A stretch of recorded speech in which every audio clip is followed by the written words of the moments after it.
জীবন নিয়ে বড়াই করেন কেন? এই জীবন লইয়া আপনি অহংকার করো।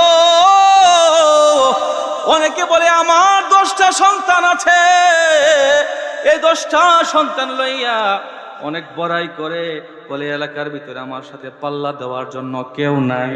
তুমি কি দেখো না অনেকের 5টা সন্তান ছিল, একটা রোড অ্যাক্সিডেন্ট কইরা মারা গেছে, আরেকটা অনেক বয়স্ক হওয়ার পরে সে স্ট্রোক করে মারা গেছে, আরেকটা বিদেশ গেল, বিদেশ থেকে আর কোনোদিন ফিরে আইল না।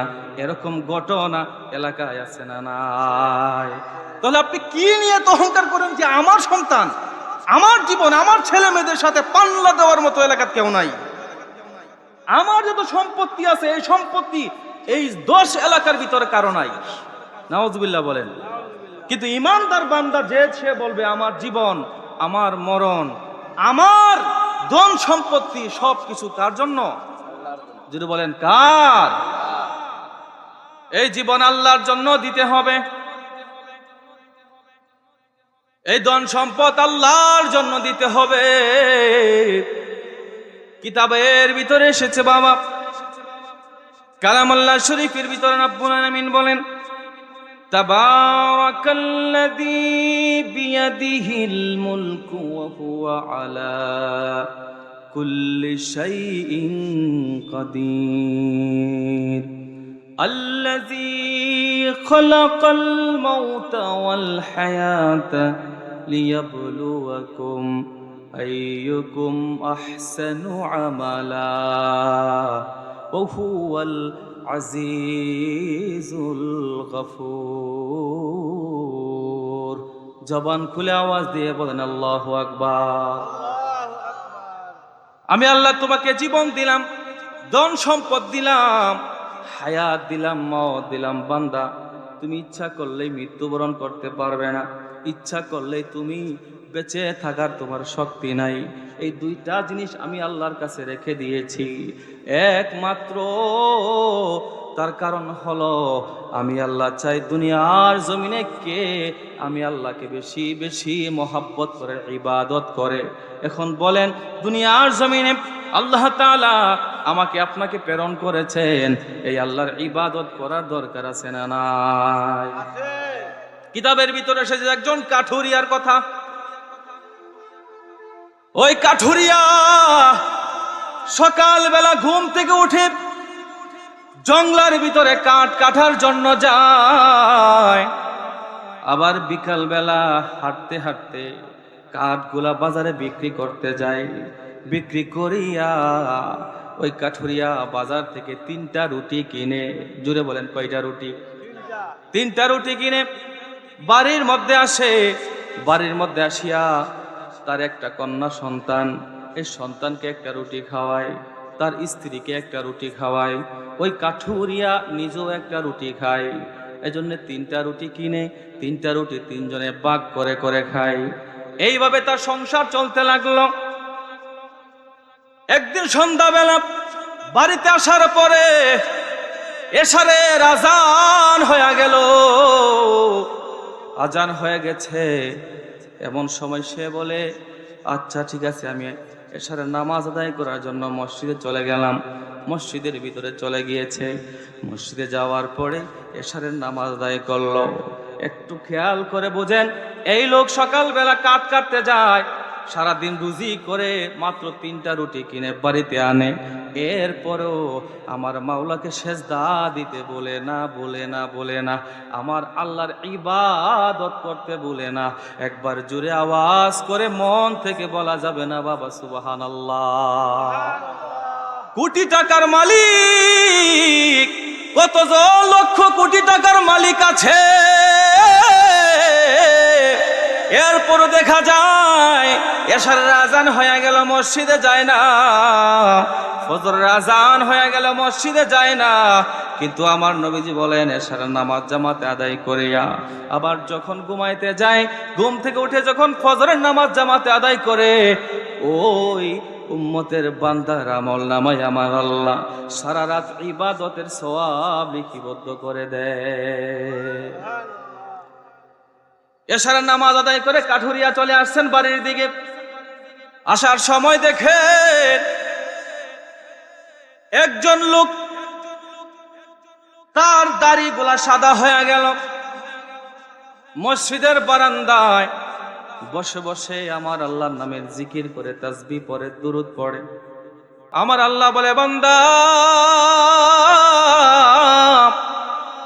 এই শীতের দিনে তুমি রাত্রিবেলা তাহাজ্জুদের নামাজের সময় তুমি উঠবে ঘুম থেকে, ফজরের সময় ঘুম থেকে উঠবা ওযু বানানোর জন্য।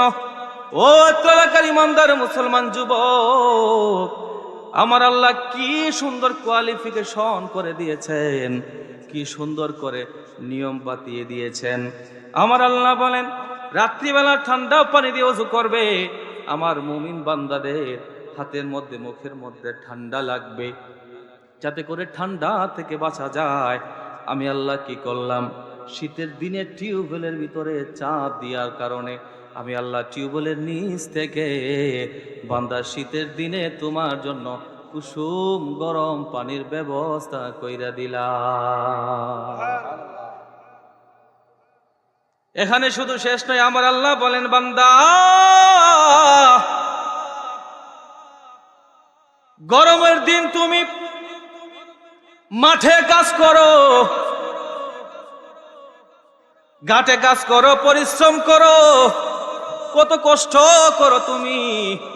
আমি আল্লাহ জানি, গরম থেকে যখন তুমি একটু বিশ্রাম নেওয়ার জন্য ক্লান্ত হওয়ার পরে গাছের ছায়ার নিচে গিয়ে দাঁড়াও, আবার বাড়িতে যাও, ওইখানে গিয়ে দাঁড়ানোর পর তোমার তো একটু ঠান্ডা পানি খাওয়ার জন্য, পান করার জন্য তোমার কলিজাটা ছটফট করে বান্দা। আমি আল্লাহ জানি, এই জন্য কি করলাম, ওই টিউবওয়েলের ভিতরে চাপ দিয়া দেখবা, গরম দিনে আমি আল্লাহ নিজ থেকে তোমার জন্য আমি আল্লাহ ফ্রেশ ঠান্ডা পানির ব্যবস্থা কইরা দিলাম। আমি জানি তুমি বান্দা যদি ফ্রিজের পানি খাও টনসিল হবে, কিডনির সমস্যা হতে পারে, এই জন্য সুন্দর ব্যবস্থা আমি আল্লাহ পাক করে দিলাম। এই আল্লাহর নাম নিলে আপনারা বলেন আওয়াজ করে, ভালো লাগে না খারাপ লাগে? আওয়াজ দিয়ে বলেন, ভালো লাগে না খারাপ লাগে? যদি ভালো লাগে, আমার আল্লাহ শুকরিয়া তান জবান খুলে আর একবার উঁচু আওয়াজে বলেন আলহামদুলিল্লাহ। বলেন, আমার আল্লাহ কয়জন? জবান খুলে বলেন, কয়জন? ডান হাতটা এভাবে উপরে তুলেন, একটু কষ্ট দিয়ে যায়, শাহাদাত আঙ্গুল, এটাকে বলা হয় সাব্বাবা। আকাশের দিকে উত্তোলন করে বলেন, আমার আল্লাহ কয়জন? জোরে বলেন, আমার আল্লাহ কয়জন? হাত নামান। আমার আল্লাহ, আপনার আল্লাহ সুন্দর করে বলেন, ইলাহুকুম ইলাহু ওয়াহিদুন লা ইলাহা ইল্লা হুয়ার রাহমানুর রহিম। যেরকম না, আল্লাহু আকবার। আমার আল্লাহ একজন, তার সাথে কোনো শরীক। অনেকে কথা বলে যে আমরা নাকি নবীজিকে মহব্বত করতে করতে, সম্মান করতে করতে আল্লাহ নিয়ে পর্যন্ত পৌঁছায় দেই। নাউজুবিল্লাহ বলেন। আহলে সুন্নাত ওয়াল জামাতের ইমাম যারা, ইমাম মাতুরিদি রাহমাতুল্লাহ আলাইহি, ইমাম আবুল হাসান আশআরি রাহমাতুল্লাহ আলাইহি, তারা হচ্ছেন, আরো আছেন, তিনারা হচ্ছেন আহলে সুন্নাত ওয়াল জামাতের আকীদার ইমাম। মারহাবা বলেন। তিনারা সুন্দর করে বলেছেন, না, আল্লাহ হচ্ছেন খালেক আর নবীজি হচ্ছেন মাখলুক। আমরা আল্লাহকে সৃষ্টিকর্তা হিসেবে জানি, চিনি, রব হিসেবে মানি, আর রাসূলুল্লাহ সাল্লাল্লাহু আলাইহি সাল্লামকে আল্লাহ সৃষ্টি হিসাবে আমরা মানি। আল্লাহ স্রষ্টা আর মুহাম্মদ রাসূলুল্লাহ সাল্লাল্লাহু আলাইহি সাল্লাম হচ্ছেন সৃষ্টি। সুবহানাল্লাহ বলেন। সম্মানিত হাজিরিন, অত্র এলাকার ভিতরে অনেক যুবক ভাইয়েরা আছেন, যে যুবক ভাইয়েরা রাস্তা দিয়ে হাঁটে, চলাফেরা করে, একটু মনের অন্তরে কান লাগায় আলোচনা শুনবে না আমলের নিয়তে। জীবনে অনেক আলোচনা শুনেছেন, অনেক কথাবার্তা শুনেছেন, মাহফিল থেকে গিয়ে বাড়িতে যাওয়ার আগেই শেষ। কিন্তু না না, আজকের আলোচনাটা আপনারা মন থেকে শুনবেন আমলের নিয়তে। আল্লাহ কবুল করুক, সকলে বলেন আমিন। অনেক এলাকার ফুলাফান ছেলেরা এলাকা দিয়ে চলাফেরা করে, রাস্তা দিয়ে হাঁটে, তার হাঁটার কারণে এলাকার জমিন রাস্তাঘাট থরথর করে কাঁপে। যদি জিজ্ঞাসা করি তুমি কেন এমন ভাবে হাঁটো, বলে হুজুর আমার সাথে কথা বলবেন না, কারণ অত্র এলাকার ভিতরে পাল্লা দিয়ে আমার সাথে পারার মতো একটা মানুষও নাই। নাউজুবিল্লাহ। টাকার গরম, বংশের গরম, লাঠির গরম, সম্পত্তির গরম, কিন্তু একই এলাকার ভিতরে আবার দেখা যায় খুবই নম্র ভদ্রভাবে একটা যুবক এলাকা দিয়ে হাঁটে। যে যুবক সুন্দর করে রাস্তা দিয়ে হাঁটে, মানুষ দেখলে সুন্দর করে সালাম দেয়। ও ভাই, তুমি কেন এত সুন্দর করে চলাফেরা করো, তার কারণটা কি? ডাক দিয়ে বলে হুজুর আমি এই জন্য হাঁটি, তার কারণ হলো আমার ভিতরে টাকার গরম নাই, বংশের গরম নাই। আমি জানি আমার মা বাবা আমারে যা শিক্ষা দিছে, আমাকে ভদ্র বানিয়েছেন, ভদ্র মা বাবার সন্তান। এই জন্য আমি রাস্তা দিয়ে চলাফেরা করার সময় মই মুরব্বী কারোর সাথে বেয়াদবি করতে পারি না, ঠিক কিনা? কি বলেন? এরকম দুই শ্রেণীর যুবক কি রাস্তাঘাটে চলাফেরা করে না? আমাদের এলাকাতে আছে, আপনাদের এলাকাতে আসেনি এরকম? আল্লাহ এগুলোর হেদায়েত দান করে, কোন আমিন। এই জন্য রাব্বুল আলামিন বলেন ইন্নাল্লাহা আশতারা মিনাল মুমিনিনা আনফুসাহুম ওয়া আমওয়ালাহুম বিআন্না লাহুমুল জান্নাহ।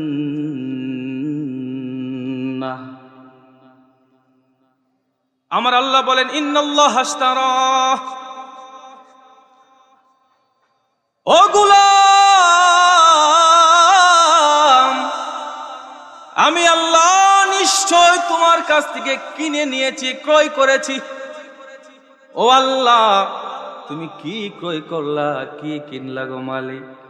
আমরা তো বাজারে যাই, সবজি কিনি, পোল্ট্রি কিনি, গরুর গোশত কিনে, মানুষ মাছ কিনে, ছোট বড় মাছ কিনে। তুমি আল্লাহ আবার কি কিনলা? আমার আপনার মালিক ডাক দিয়া বলেন বান্দা, দুনিয়ার জমিনে যারা ইমানদার মুমিন মুসলমান, তাদের কাছ থেকে আমি আল্লাহ মিনাল্লাহ, আমি আল্লাহ ইন্নাল্লাহা আশতারা মিনাল মুমিনিন, ইমানদার যারা মুমিন তাদের কাছ থেকে আমি আল্লাহ দুইটা জিনিস কিনে নিয়েছি। এর মধ্যে এক নাম্বার হচ্ছেন মিন আনফুসিহিম, এক নাম্বার হচ্ছেন তাদের কাছ থেকে তাদের জীবন, দুই নাম্বার হচ্ছে তাদের ধন সম্পদ, মাল টাকা পয়সা, বাড়ি গাড়ি, যা কিছু আছে, নিজের জীবন, ধন সম্পদ, এই দুইটা জিনিস আমি আল্লাহ ইমানদার মুমিন বান্দা বান্দির কাছ থেকে কিনে নিয়েছি। একবার আওয়াজ করে জোরে মহাব্বতে বলা যাবে নাকি সুবহানাল্লাহ? এখন বলেন এই হায়াতের মালিক কে? এই কথা বলেন না কেন? এই জীবনের মালিক কে? এই হায়াতের মালিক কে? এই ধন সম্পদের মালিক কে? আমার আল্লাহ, আমার আপনার জীবনের মালিক। আমার আল্লাহ আমার আপনার ধন সম্পদের মালিক। তাহলে কেন আপনি বড় সাহেব কিবলার কাছে যারা বায়াত আছেন, ফুলতুলি রহমাতুল্লাহ আলাইহির কাছে যারা বায়াত গ্রহণ করেছেন, তাদের দৈনিক ওজিফা আছে কমপক্ষে 100 বার ইস্তেগফার শরীফ, 200 বার দুরূদ শরীফ। কি এগুলা কি আমাদের আমল করতে হয় না? এটা আমারও আমল। কমপক্ষে 100 বার ইস্তেগফার শরীফ, 200 বার দুরূদ শরীফ আদায় করতে হয়। বেশি পড়লে বেশি ফায়দা আছে। সুবহানাল্লাহ বলেন। আল্লাহ আমরা তৌফিক দান করুক, আমিন বলেন। আল্লাহর ওলি মসজিদের বারান্দায় বসে বসে জিকির করে। ওই কাঠুরিয়া মসজিদ থেকে বের হওয়ার সময় তার চোখের মধ্যে আল্লাহর ওলিকে দেখলেন। দেখার পরে ডাক দিয়ে বলতেছেন, ভাই আমি আপনাকে তো চিনি না, আপনার মুখটা যেন কেন শুকনা শুকনা দেখা যায়। আচ্ছা বলেন তো দেখি, আজকে আপনি কিছু খাইছেন নাকি? ওই আল্লাহওয়ালা লোক কোনো কথা বলে না। কেন আপনি কি কিছু খান নাই?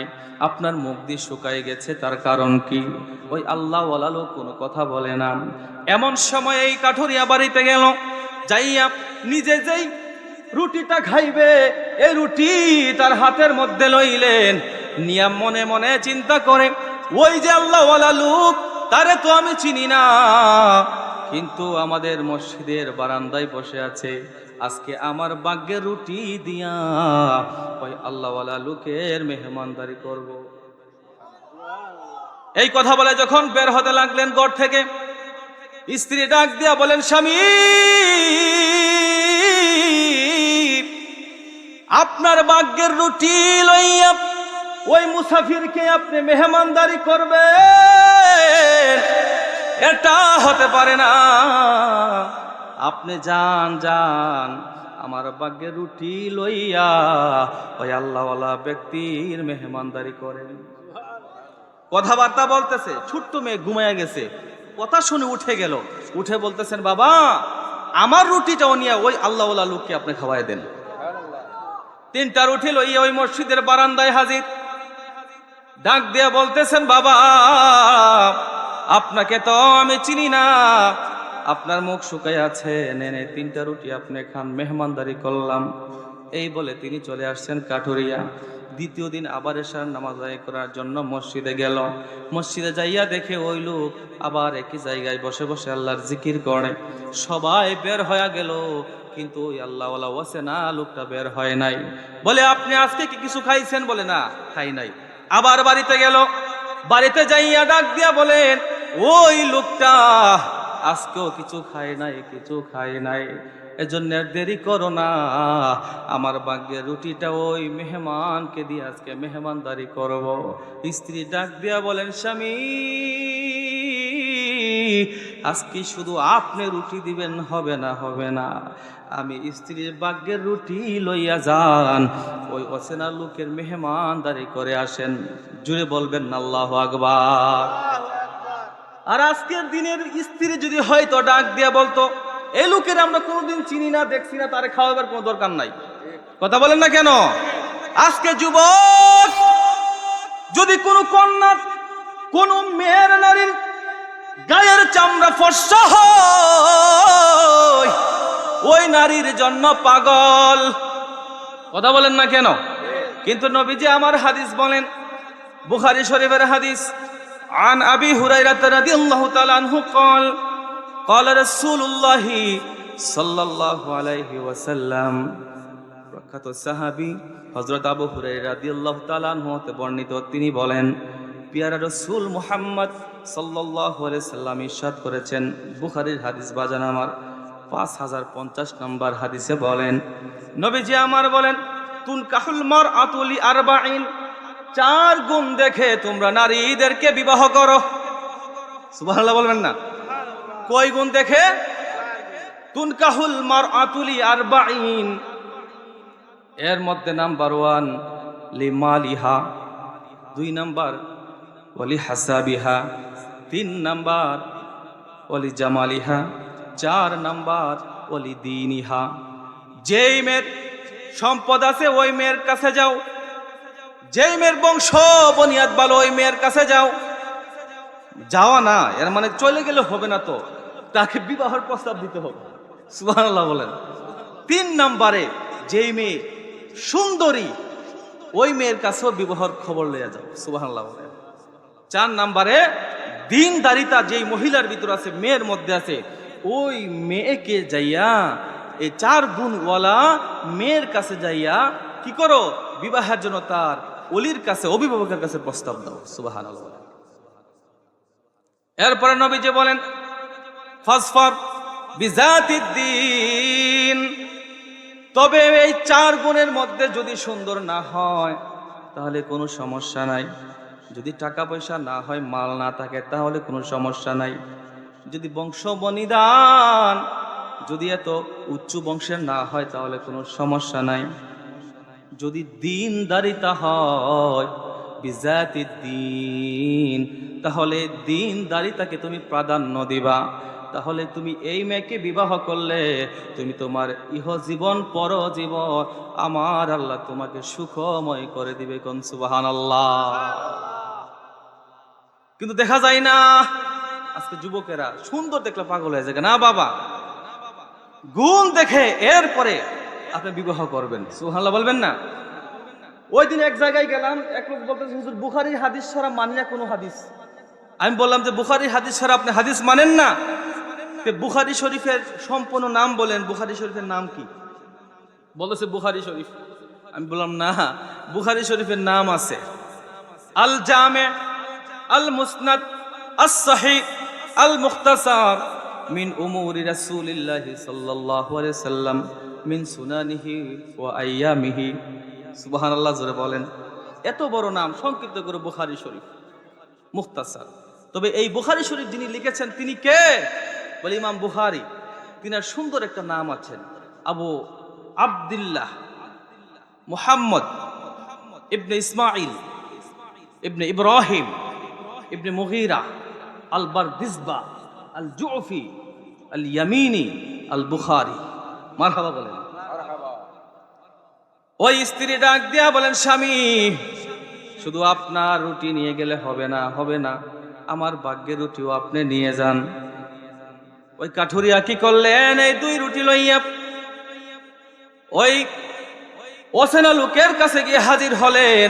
হাজির হয়ে ডাক দিয়ে বলতেছেন, আপনি আপনার খাবার খান, এই নেন আপনার জন্য 2টা রুটি নিয়ে আসলাম। 2টা রুটি খাইলেন। এরপরে 3য় দিন আসলেন, আইসা দেখেন ওই অচেনা লোক, আল্লাহওয়ালা লোক আবার বসা আছে। ডাক দিয়ে বলতেছেন, আপনি কিছু খান নাই? বলে, না, আমি আজকেও কিছু খাই নাই। বাড়িতে যাইয়া তাড়াতাড়ি করে 1টা রুটি ইন্না দিছে। ডাক দিয়ে বলতেছেন, হুজুর, এই এলাকার ভিতরে আপনাকে আমি চিনি না, আপনাকে আমি জানি না। এরপরও 3 দিন আপনার জন্য আমি মেহমানদারি করলাম, আর দেরি করবেন না, আপনি এলাকা ছেড়ে চলে যান। কারণ কি হুজুর জানেননি? প্রথম দিন আমার রুটি আপনাকে দিলাম, 2য় দিন আমার রুটি, আমার স্ত্রীর রুটি আপনাকে দিলাম। প্রথম দিন আমার রুটি, আমার স্ত্রীর রুটি, আমার কন্যা সন্তানের ভাগ্যের রুটি আপনাকে দিলাম। 3য় দিন শুধু আমার রুটি আপনাকে খাওয়াইলাম। কিন্তু দেখা যায় আজকে 3 দিন পর্যন্ত আমি কাঠুরিয়া জংলা থেকে কাঠ কাটে, ঠিক আছে, কিন্তু একটা রুটির দানাও আমার পেটের মধ্যে যায় না। এজন্য চলে যান, এই কথা বলে কাঠুরিয়া বাড়ির মধ্যে চলে আসছে। আসার পরের দিন গিয়া দেখে এই লোক একই জায়গার মধ্যে আছে, এখনো বাড়িতে গেছে না, মসজিদ ছাড়ে নাই। আল্লাহু আকবার, জোরে বলেন। ওই কাঠুরিয়া ডাক দিয়া বলেন, হুজুর, আপনাকে তো আমি চিনি না,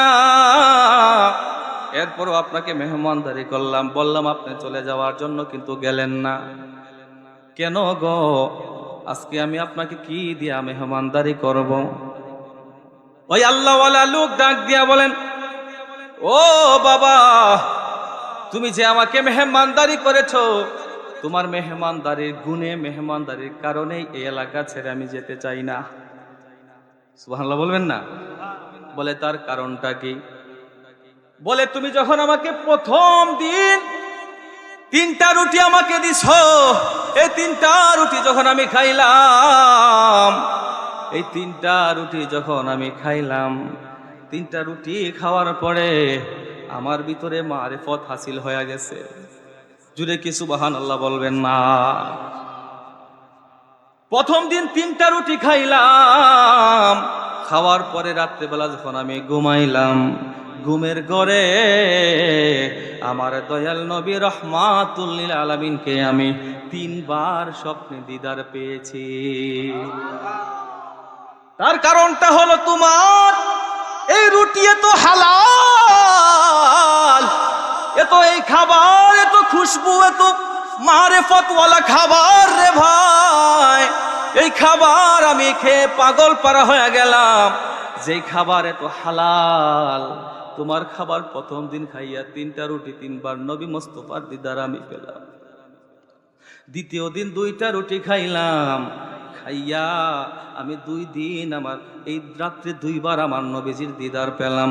3য় দিন 1টা রুটি খাইলাম, 1 বার আমার নবীজির দিদার পেলাম। কিন্তু যখন তুমি আমাকে বলছো চলে যাওয়ার জন্য, আমি তো এলাকা ছেড়ে যেতে চাই না। তার কারণটা হলো, তুমি যদি আমার আর একবার 1টা রুটি খাওয়াও, এই রুটি খাইলে যদি আবার রাত্রিবেলা আমার নবীজির দিদার পাওয়া যায়, এই লোভে আমি এই এলাকা ছেড়ে যেতে চাই না। এই জন্য আমি যাই না। ফাঁকে দিয়ে একটা কথা বলে যায়, মনে রাখবেন, আমরা অনেক সময় বিপদে পড়লে, অসুখ বিসুখ হইলে আমরা হুজুরদের কাছে যাই কি না? যাইয়া বলে, হুজুর পানি ভরা দেন, বলে কি না? পানির মধ্যে ফু দেন। হুজুর পানির মধ্যে ফু দেয়, কিন্তু বাড়ির মধ্যে আনছেন, আইনা আপনার সন্তানকে পানি ফরা খাওয়াইছেন। খাওয়ানোর পরে দেখা যায় এই পানি ফরা খাইয়া কোনো কাম হইছে না, হয় কি না? বলে আগের দিনের হুজুররা, আপনারা কি দেখুন মেসাব হই নানি, মেসাব হয় নানি আপনারা? এই মেসাব ফু দিলে, এই পানি আইনা যদি কাউকে খাওয়াইতাম তাহলে সুস্থ হইতো, কিন্তু এখন হয় না। এই কথাটা বলে কিনা ভাই? তার কারণটা কি? হুজুরের কোনো দোষ নাই, মসজিদের ইমামের কোনো দোষ নাই, তার কারণ আপনাদেরই, আমাদের কারণে। তার কারণ কি? হুজুরকে দাওয়াত দিন না, আপনি বাড়ির মধ্যে খাওয়াইলেন। হুজুর বাড়ির মধ্যে আপনার জন্য আমি দাওয়াত, আমার বাড়িতে দুপুরে আপনি খেতে আসবেন, না হয় রাত্রে আসার নামাজ পড়ে দাওয়াত খেতে আসবেন। কিন্তু হুজুর আসলো দাওয়াত খাওয়ার জন্য। বড় দুর্ভাগ্যের বিষয় হলো, দাওয়াত খাইলো ঠিক আছে, কিন্তু হুজুরে যে আপনি দাওয়াত খাওয়াইলেন, এই দাওয়াত খানির যে বাজার করলেন, গোস্ত আনলেন, মাছ আনলেন, এগুলা হালাল না। এগুলা অনেক সময় দেখা যায় সুদের টাকা দিয়া, অনেক সময় দেখা যায় ঘুষের টাকা দিয়া। কথা বলেন না কেন, ঠিক কিনা? আরেক লোক তার জাল ফাচ্ছে মাছ ধরার জন্য হাওরের মধ্যে, ওই জাল থেকে আপনি কি করলেন? আপনি যাইয়া চুরি কইরা মাছ নিয়ে আসছেন, এই মাছ আইনা হুজুরে খাওয়াইছেন। বলেন, হুজুর যে খাইলো, এই খাবার যে আপনি চুরি করলেন, এটা কি হালাল না হারাম? কথা বলেন, চুরি করা মাছ হালাল না হারাম? সুদের টাকা হালাল না হারাম? ঘুষের টাকা হালাল না হারাম? সব কিছু হারাম দিয়ে আপনি আইছেন হুজুরে আরাম করাইতেন। হুজুর খাইয়া গিয়া ঘুমাইছে, কিন্তু আপনি দেখা গেল হুজুরকে বলছেন হুজুর ফু দেন, কিন্তু হুজুরের ফু আর কাম হয় না। কাম হবে কিভাবে? কারণ আপনিই তো হুজুরের পবিত্রতা নষ্ট করেছেন, ঠিক কিনা? অনেক সময় আমি এই কথাটা বলি যে আপনি হুজুরকে বাড়িতে নিয়ে বলবেন, হুজুর কুরমা ফুলাও খান আর আমার বাড়ির জন্য দোয়া করেন। বলে কি দোয়া? আমার ঘরের ছিদ্র দিয়ে পানি পড়ে, টিনের ঘর, টিনের ছিদ্র দিয়ে পানি পড়ে, আপনি দোয়া করেন যাতে করে পানি না পড়ে। আচ্ছা, হুজুরে যদি কিয়ামত পর্যন্ত দোয়া করে, এই ছিদ্র দিয়ে পানি পড়া কি বন্ধ হবে, নাকি টিন পাল্টাতে হবে? কথা বলেন, কি পাল্টাতে হবে? এজন্য সাবধান, আপনি আপনার যেই কাজই করেন না কেন কোনো সমস্যা নাই, হুজুরদেরকে, উলামায়ে কেরামদেরকে যে খাবার খাওয়াইবেন, মসজিদে ইমামদেরকে হালাল খাওয়াইবার চেষ্টা করবেন। আল্লাহ আমাদেরকে তৌফিক দান করে, বলেন আমিন। রব্বুল আলামিন বলেন, এই জীবন তোমার, আমি আল্লাহ দান করেছি, এই সম্পদ তোমার, আমি আল্লাহ দান করেছি। এই জন্য এই জীবন নিয়ে বাহাদুরি করবে না, এই সম্পদ নিয়ে বাহাদুরি করবে না। তার কারণ কি বান্দা, আমি ইচ্ছা করলে তোমার কাছ থেকে সম্পদ কেড়ে নিতে পারি, এই জীবনটাও আমি কেড়ে নিতে পারি। রব্বুল আলামিন বলেন, কুল ইন্না সলাতি ওয়া নুসুকি ওয়া মাহইয়ায়া ওয়া মামাতি লিল্লাহি রাব্বিল আলামিন। আমার আপনার নবীকে ডাক দিয়া বলেন, হাবিব ইয়া রাসূলুল্লাহ,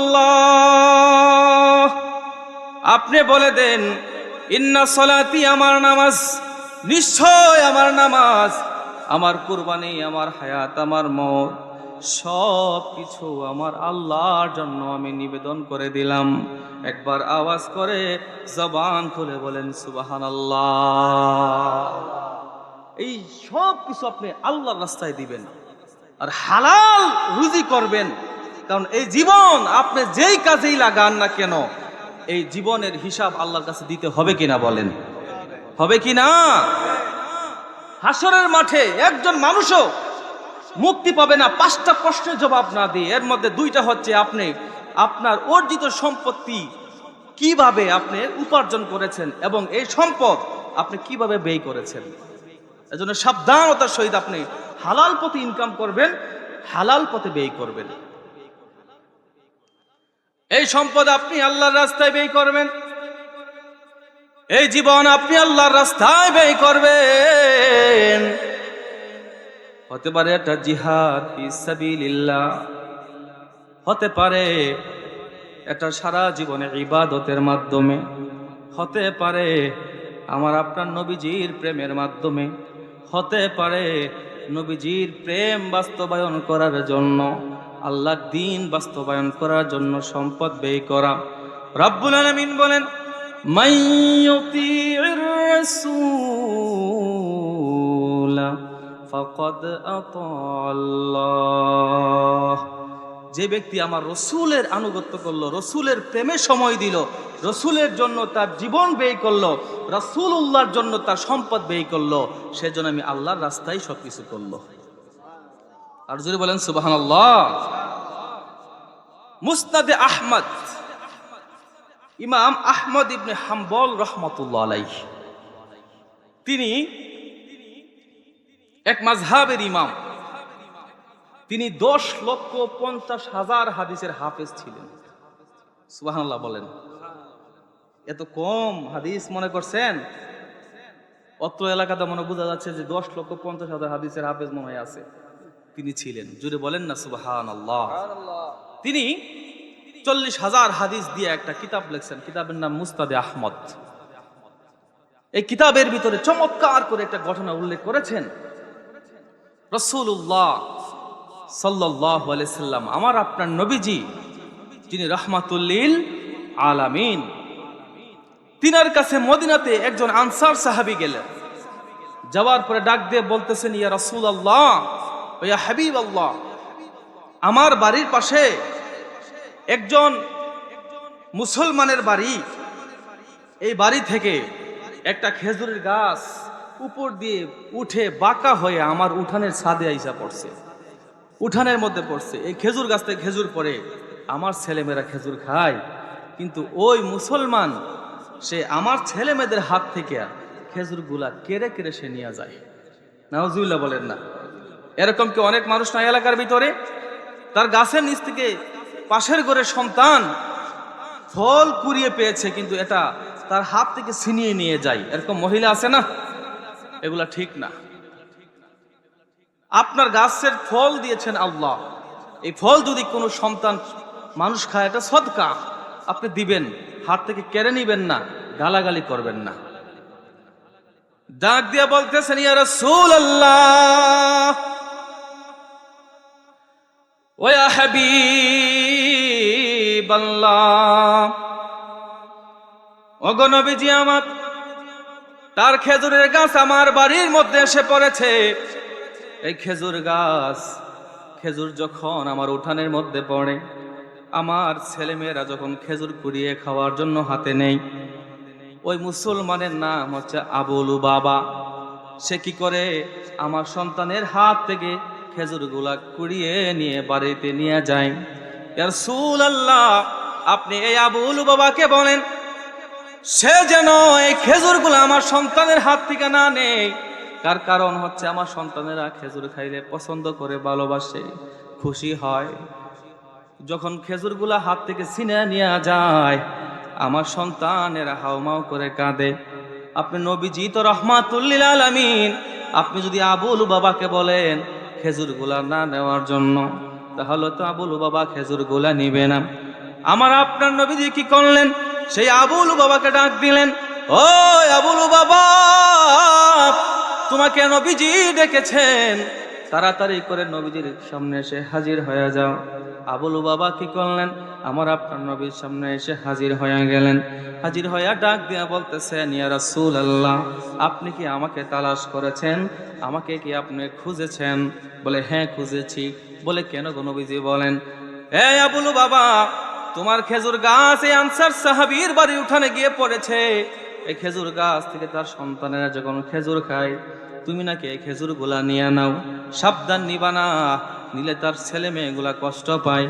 এই আবু লুবাবা ডাক দিয়ে বলতেছেন, ইয়া রাসূলুল্লাহ, এই খেজুর গাছের খেজুর আমি তার দিতাম পারতাম না। তার কারণ কি? বলে, এই খেজুর গাছের খেজুর আমার সন্তানের বেশি পছন্দ করে, এজন্য আমি দিব না। নাউজুবিল্লাহ বলেন। নবীজি বলছেন দেওয়ার জন্য, কিন্তু সে দিতে রাজি না। বলতেছেন আরো তো খেজুর আছে, দিয়া দাও না বেটা। না, দিব না। নবীজি বলেন তাহলে ঠিক আছে, তোমার খেজুর গাছ আমি নবীজির কাছে বিক্রি করে দাও। সুবহানাল্লাহ বলবেন না?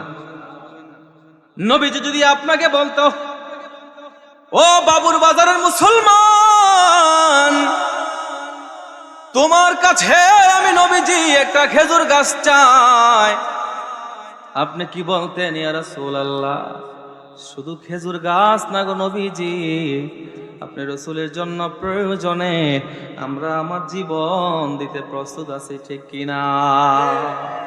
শুধু খেজুর গাছ কেন নবীজি, নিয়ে নেন। আমরা তো এই কথাই বলতাম। আবু লুবাবা ডাক দিয়া বলেন, না, খেজুর গাছও দিতে পারবো না, খেজুর গাছও আমি বিক্রি করতে পারবো না, খেজুরও আমি দিতে পারবো না।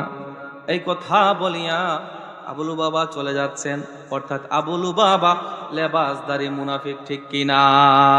কারণ মুনাফিক ছাড়া কেউই নবীজির ব্যাপারে, নবীজির কথার উপরে ডিনাই করে তার সিদ্ধান্ত দিবে, নবীজির কথা রাখবে না, এটা মুনাফিক ছাড়া আর কেউ হতে পারে না, ঠিক কিনা? কিন্তু আমরা এখনো এমন মানুষ দেখি, এখনো এমন মানুষ আছে যারা বলে আমরা লেবাসদারি মুসলমান, ইসলামের জন্য আমরা সবকিছু করব, কিন্তু যখন গোপনে অন্যের সাথে বৈঠক করে বলে, না, আমরা যদিও লেবাসদারি আছি, যদিও আমরা মুসলমান, ইসলামের জন্য কাজ করি, কিন্তু ইসলামের জন্য আমরা কিছুই করব না। আছে না নাই? সাবধান, এগুলো লেবাসদারি বিষয়, এগুলাকে চিনতে হবে। এগুলো শুধু লেবাসে আছে মুসলমান, আকীদায়ে একেবারে মুসলমান না। আবু লুবাবা চলে যাচ্ছেন বাড়ির মধ্যে। এই খেজুর গাছ আমি বিক্রি করব না, খেজুরও আমি দিব না গো নবীজি, দিব না। এই কথা বলে চলে যাচ্ছেন। আমার আপনার নবী আনসার সাহাবী দিকে তাকায় চোখের পানি ফেলে ফেলে কান্দে।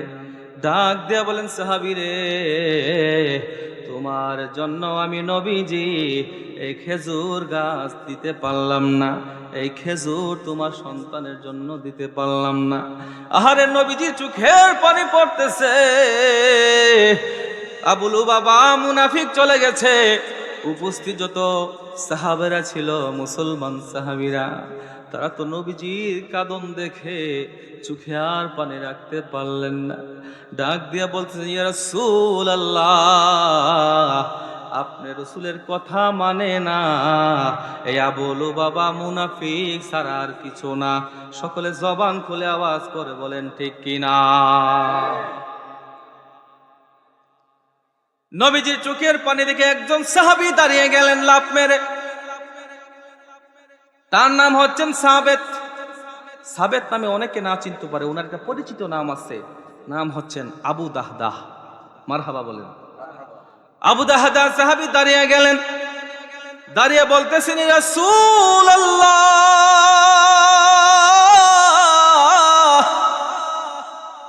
ওয়া ইয়া হাবিবাল্লাহ,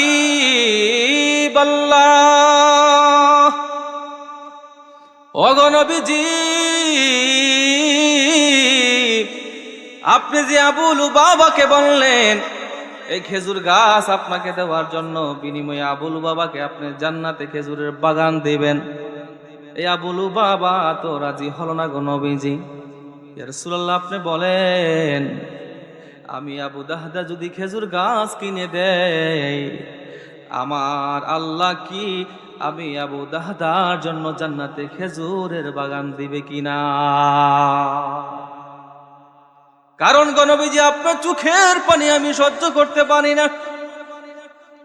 আরে আশিক রাসূল যারা, নবীজির প্রেমিক যারা, তারা নবীজির চোখের পানি সহ্য করতে পারে না রে বাবা। আবু দাহদা ডাক দিয়ে বলে, ইয়া রাসূলুল্লাহ, আমি যদি খেজুর গাছ কিনে দেই, তাহলে বলেন আমাকে আল্লাহ জান্নাত দিবে কিনা? নবীজি আমার ডাক দিয়া বলেন, আবু দাহদা রে, তুমি যদি এই খেজুরের গাছ আমি নবীজিকে কিনে দিতে পারো, এই খেজুর গাছ আমি নবীজি কিনবো না। এই খেজুর গাছ যিনি কিনবেন তিনি হচ্ছেন স্বয়ং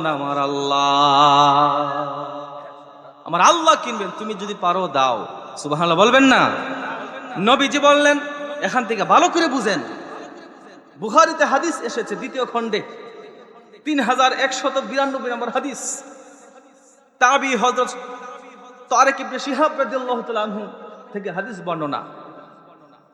নবীজি যে বলছেন, তুমি যদি তার এই একটা খেজুরের গাছ দিতে পারো তাহলে তোমাকে আমার আল্লাহ জান্নাতের ভিতরে খেজুরের বাগান দিবেন। বলেন, জান্নাতের ভিতরে কার জন্য জান্নাত বরাদ্দ আছে? কে জান্নাত যাবে? জান্নাত কার জন্য খেজুরের বাগান আমার আল্লাহ রেখেছেন, দিবেন? আমার রসুল, আমার নবীজি জানে কি জানে না? জবান খুলে বলেন, জানে কি জানে না? জানে। বুখারীর ভিতরে হাদিস, আন তারিক ইবনে শিহাব রাদিয়াল্লাহু তাআলা আনহু সামি'তু উমর রাদিয়াল্লাহু তাআলা আনহু ইয়াকুল, হযরত তারিক ইবনে শিহাব তিনি হচ্ছেন তাবি, তিনি বর্ণনা করেন, সামি'তু আমি শুনেছি, উমর ইয়াকুল রাদিয়াল্লাহু তাআলা আনহু, হযরত উমর রাদিয়াল্লাহু তাআলা আনহু বলেছেন, কামা ফিনা নবী সাল্লাল্লাহু আলাইহি ওয়াসাল্লাম মাকামান ফাখবারানা, প্যারা রাসূল মুহাম্মদ সাল্লাল্লাহু আলাইহি ওয়াসাল্লাম একদিন একটা উঁচু জায়গার মধ্যে দাঁড়ালেন। দাঁড়িয়ে নবীজি খুতবা দিতে লাগলেন, বক্তব্য দিতে লাগলেন, ভাষণ দিতে লাগলেন। ফাখবারানা আমাদের কাছে খবর দিতে লাগলেন, আন বাদিল খালকি ওয়া হাত্তা দাখালা আহলুল জান্নাতি মানাজিলাহুম ওয়া দাখালা আহলুন নারি মানাজিলাহুম। সবাই একবার আওয়াজ করে জুড়ে বলেন না সুবহানাল্লাহ। বলতেছেন নবীজি আমার বলেন, আমার কোন উম্মত, আমার কোন আশিক, আমার আল্লাহর কোন বান্দা জান্নাতের ভিতরে যাবে এটা আমি রাসূল জানি। সুবহানাল্লাহ বলেন। হযরত উমর বলেন, নবীজি বললেন, কথা বলতে শুরু করলেন, আমার আল্লাহর সৃষ্টির প্রথম থেকে আনবাদিল খালকি, সৃষ্টির শুরু থেকে নিয়ে আমার রাসূল বলতে আরম্ভ করলেন, কথা বলতেছেন, ওয়া হাত্তা দাখালা আহলুল জান্নাতি মানাজিলাহুম, সৃষ্টির শুরু থেকে নিয়ে কথা বলা শুরু করেছেন। কে জান্নাতে যাবে, জান্নাতে কার জায়গা কোন জায়গার মধ্যে হবে, কে কোন জায়গার ভিতরে জান্নাতে থাকবে, আমার নবীজি এই কথা পর্যন্ত আমাদেরকে বলে গেছেন। জাহান্নামে কে যাবে, জাহান্নামে কার জায়গা কোন জায়গার মধ্যে হবে, আমার নবীজি এটা পর্যন্ত বলে গেছেন। একবার আওয়াজ করে বলেন না, আমার নবীজি এই ক্ষমতা দিয়েছেন কে? জুড়ে বলেন, নবীজিকে এই ক্ষমতা দিয়েছেন কে?